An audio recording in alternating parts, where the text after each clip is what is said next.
Alright, what's going on you guys, and welcome back to another video. And today I have a little bit of a special unboxing for you guys. This is the first generation iPod Shuffle, and this thing came out all the way back in 2005. So this thing is literally 16 years old today. And this actually is an open box, so the little thing at the top has been cut off, but the actual product inside has not been used before. So this is going to be the first time opening it up and really using it and seeing if it still works after all these years. And I am going to try to attempt to connect this to my computer afterwards to see if it still turns on. But in order to do that, we got to unbox this thing, so let's get right into this video. So to get this started, I wanted to first take a look at this box. So just look at how green this box is. It has the Apple logo right over here with iPod Shuffle. This is on both sides. At the top, we have the PC plus Mac, 120 songs, and 512 megabytes of storage. So take that in for a second. I have like 1,200 songs on my Spotify, so this thing is probably like a really small percentage of that. But I mean, the back is also here. We have like what is Shuffle, why Shuffle, all this other product information. And the funny thing is that this thing actually does come with a CD as well to install iTunes and whatever software that Apple included with this product. But I don't even have any laptops that supports a CD anymore, so I don't think I'll be able to use that. But let's go ahead and open this guy up, and already we have a little bit of a pull tab here. This thing is always hard to take out, so I'm gonna slide that out right just like that. And take a look at this. This thing is beautiful. So I'm gonna set this thing to the side right over here. So we're gonna open this thing up first. So this must be the actual lasso. So that's pretty cool to see. And then we have the headphones here as well. I'm not gonna use these ones. I'm gonna keep them in their packaging just because I already have a bunch of headphones open up. So we'll set these aside. And then the actual iPod Shuffle. Take a look at this thing.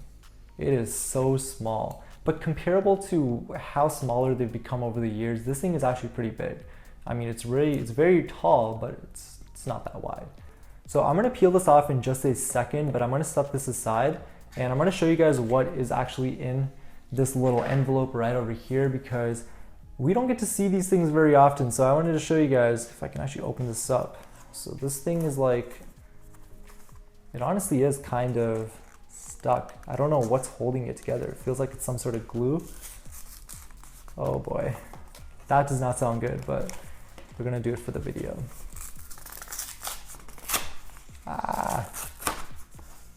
Okay, so it probably was some sort of glue, but as you guys can see here, it says don't steal music, and it's in pretty much every other language. And we open this up, and wow, take a look at this. Okay, so let's set this aside, and take a look at this. This is like the little manual. It tells you where all the controls and features are. So very nostalgic there. And then we have the actual user guide, so that's pretty nice. And take a look at these Apple stickers. Man, this is pretty cool to see. Yeah, but as you guys can see, they are a lot bigger than they usually are. And these things are super nice. So I'm definitely gonna hold on to these. Free music for your iPod. So this must be some sort of, so it says every week, get the free single of the week featured on the iTunes Music Store and get all the other songs that you want for just 99 cents each. That's crazy. And to be honest, I know no one would use this today because we have Apple Music and Spotify, but looking back at this, that's pretty cool to see. Okay, so what we have here now is the Apple Computer Inc. Okay, software license agreement, and I'm pretty sure this is the 1-year limited warranty. So, you know, just a little bit of other paperwork that you probably won't end up using. And we have the actual disc. Now, like I said, I don't have anything to use this disc with. My Mac does not have a CD drive, but it's nice to see that we have this here. And yeah, this thing is very old. And what do we have here? I'm not even sure what this thing is. It looks like,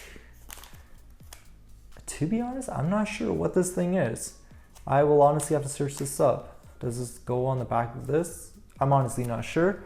I'm gonna set that to the side, and I'm gonna open this guy up right now. So let's go ahead and actually open this thing up.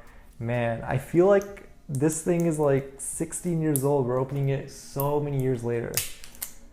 Here goes nothing. Okay, so I did drop it there for a second, but this is beautiful. Take a look at this. So this thing kind of comes out like a flash drive, so you just plug this into your computer. So that's pretty cool.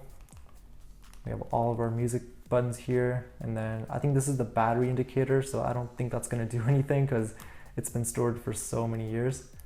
But man, that is so cool. Take a look at this. It's absolutely beautiful.